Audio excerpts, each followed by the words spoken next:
Bonsoir et bienvenue à tous, nous sommes le vendredi 7 mars, il est l'heure de l'info. À Commercy, la moitié des salariés de Safran sont en grève depuis mercredi. Ils dénoncent un accord de compétitivité injuste. Le mouvement devrait se poursuivre jusqu'à nouvel ordre. Il y a un an, la ville de Saint-Dizier lançait son projet Révéler Saint-Dizier. Aujourd'hui, où en sommes-nous? Nous ferons le point. Pour dresser des animaux de compagnie profitant aux personnes en situation de handicap, l'association Adopte ton chien recherche des familles d'accueil et des bénévoles. En fin de journal, nous recevrons Jeanne Amani, enseignante en éco-gestion au lycée François 1er de Vitry-le-François, et son élève Clovis Guillaume pour le concours national « Je filme ma formation ».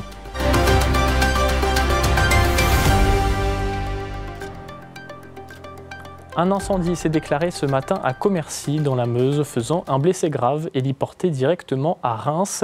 Les autres habitants de l'immeuble ont eux été évacués et devront être relogés. Julien De Bruyne était sur place, regardez. Les sapeurs-pompiers ont été alertés ce vendredi matin, peu avant 8h30. Un incendie s'est déclaré au deuxième et dernier étage de cet immeuble du centre-ville de Commercy. À l'intérieur de l'appartement, les secours ont extrait un homme d'une trentaine d'années, grièvement blessé et en arrêt cardio-respiratoire. Réanimé, il a été héliporté à l'hôpital de Reims. Son pronostic vital reste engagé. Le risque de propagation du feu a lui été rapidement maîtrisé par les soldats du feu, mais plusieurs habitants devront être relogés en raison des dégâts. Pour l'heure, la cause de l'incendie reste inconnue. Une enquête a été ouverte par les gendarmes de Commercy pour déterminer les circonstances exactes du sinistre. Toujours à Commercy, depuis ce mercredi matin, une mobilisation importante a lieu sur le site de Safran à l'appel de l'intersyndicale CGT, CFDT, CFTC. Plus de la moitié des salariés ont cessé le travail et bloqué les accès stratégiques du site.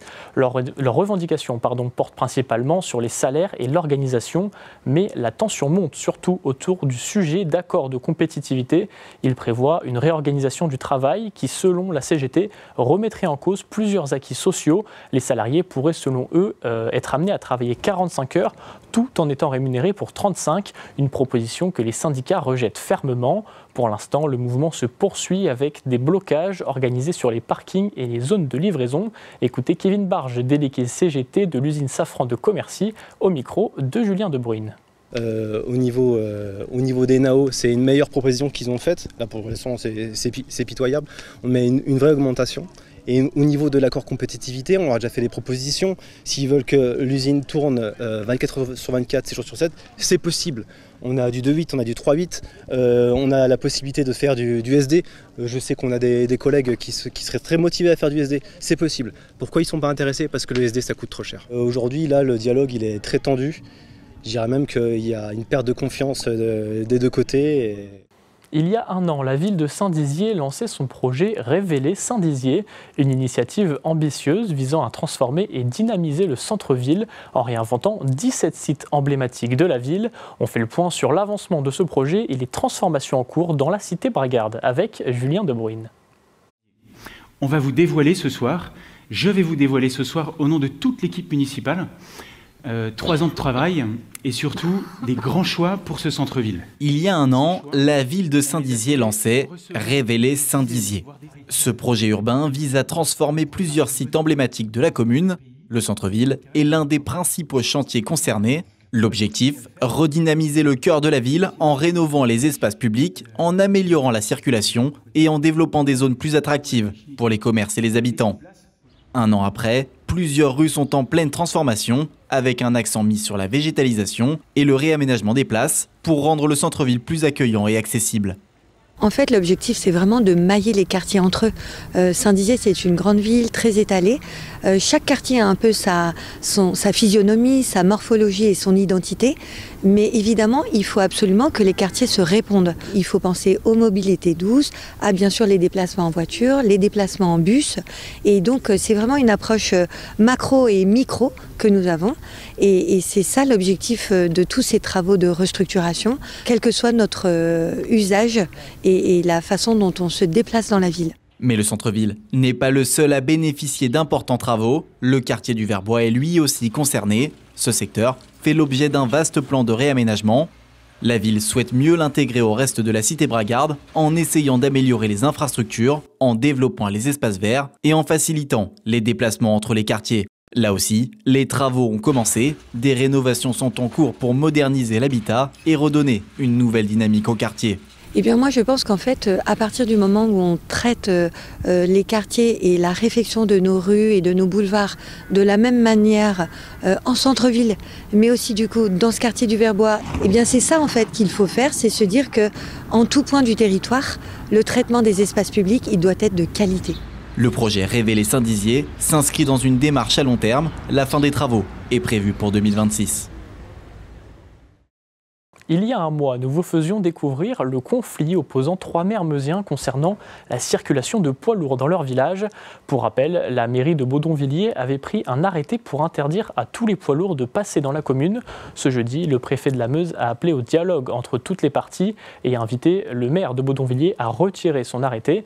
Cette mesure, prise initialement pour protéger les habitants des nuisances sonores, a provoqué un report de circulation vers les communes voisines, poussant l'Île-en-Rigaud et Ville-sur-Sault à adopter un arrêté similaire. Face aux conséquences économiques potentielles, le préfet de la Meuse a adressé un recours gracieux au maire de Baudonvilliers, lui demandant de retirer son arrêté et de chercher une solution en concertation avec les élus locaux des autres communes, les entreprises et le conseil départemental. Toujours en Meuse, créée il y a moins d'un an, l'association Adopte ton chien permet de dresser des animaux de compagnie pour des personnes en situation de handicap, mais aussi pour certaines unités pédiatriques dans les hôpitaux. Pour les former et les dresser, ils font appel à des familles d'accueil. Aujourd'hui, il manque de bénévoles et de familles. Les détails avec Léo Martin.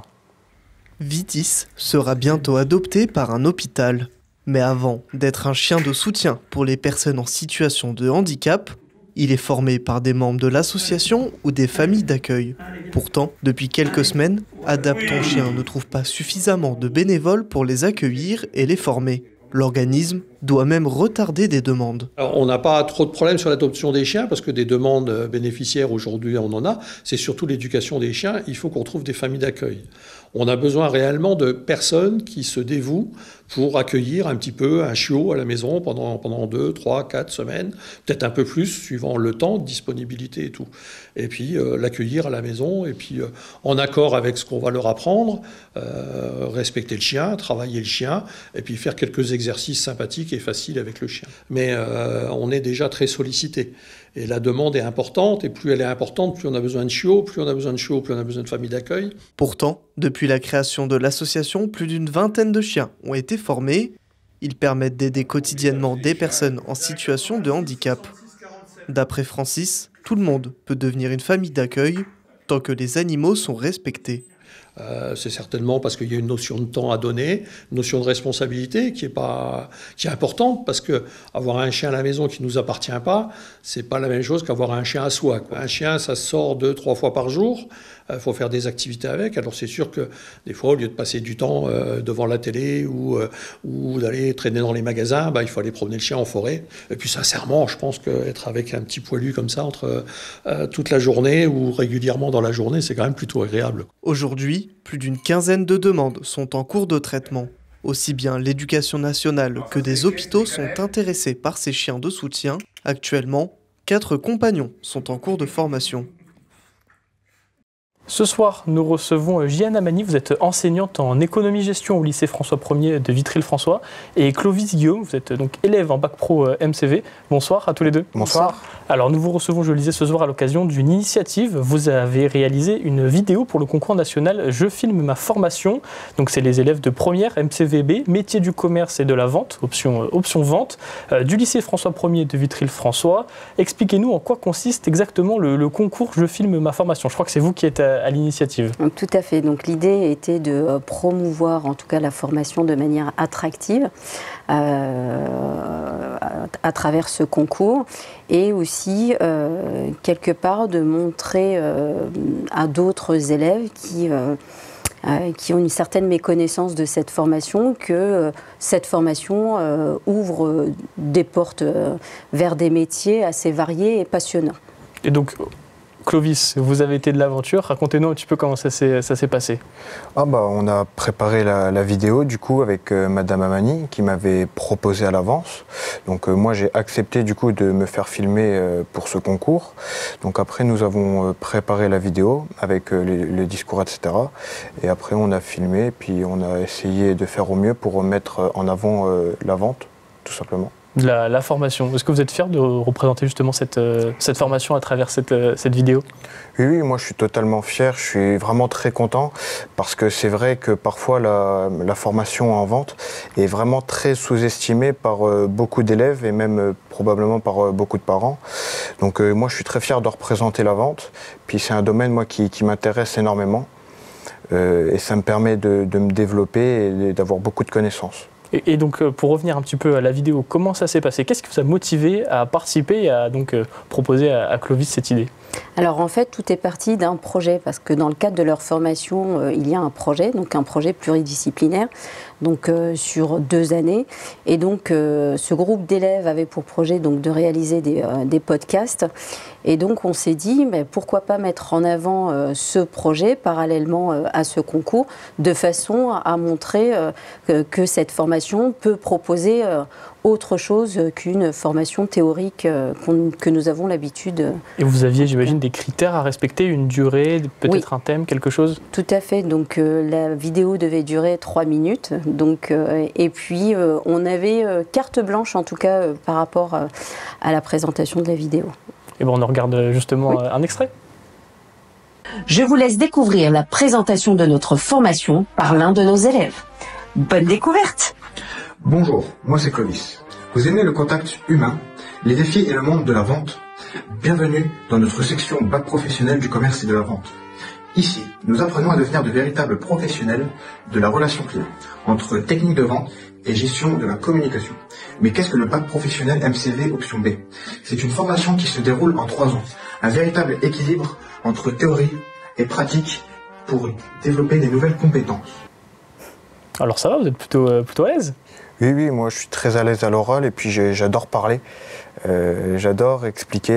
Et puis là c'est du coup sur la formation de vente, j'ai pu vraiment faire tout mon possible pour vraiment faire en sorte qu'il y ait des complexes qui soient évités et qui éviter tout simplement des critiques, quoi, tout simplement. Mettre en avant la formation finalement. Oui. Mais vous étiez plusieurs donc à travailler sur cette vidéo. Combien au total? On était 6 au total, parce que du coup il y a des gens qui sont occupés du montage, mais après du coup pour la vidéo, globalement on était 3, donc Madame Amani, moi et un autre élève, mais du coup qui était en terminale vente, qui s'appelle Shane. Très bien. Et donc cette vidéo, vous avez été sélectionné par la plateforme justement Je filme ma formation. Tout à fait, donc par un jury, et donc on est sélectionné effectivement, et donc nous avons rendez-vous le 3 avril au Grand Rex.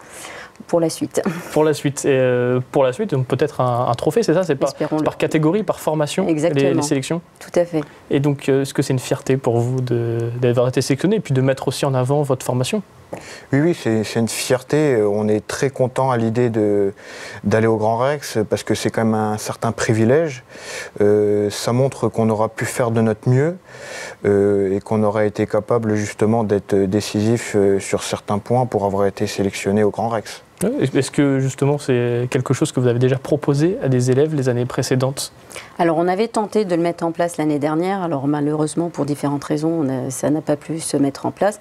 Et cette année j'ai mis un point d'honneur sur ce concours et je me suis dit, voilà, je pense que nous sommes prêts et on va pouvoir travailler sur ce concours. Tout de suite vous avez dit oui, c'est quelque chose qui vous intéressait, la vidéo peut-être en particulier? Oui, moi j'étais vraiment très intéressé par le fait de tourner la vidéo. Puis comme je viens de vous dire, je suis très à l'aise à l'oral et puis je suis confiant pour la suite. Mais qu'est-ce que ça vous a apporté justement cette initiative de faire cette vidéo? Moi personnellement, ça m'a permis du coup d'être encore moins décomplexé à travers une caméra et d'avoir beaucoup plus confiance en moi et en ce que je pouvais dire dans mes propos plus explicatifs peut-être.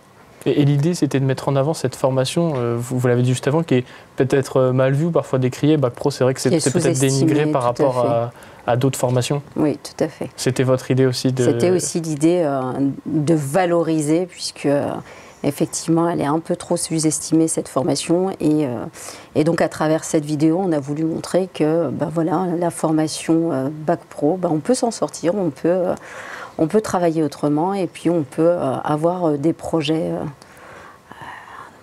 Des projets larges, des débouchés professionnels. Aussi, surtout. Et en tout cas, rendez-vous le 3 avril, donc, au Grand Rex pour vous. Et puis, on vous souhaite peut-être de remporter un trophée. Oui, on espère. Merci. Merci d'être venu sur notre plateau. Merci à vous. C'est la fin de votre journal. Merci de nous avoir suivis. Tout de suite, la météo et l'information continuent sur Puissance Télévision. Excellente soirée et à demain.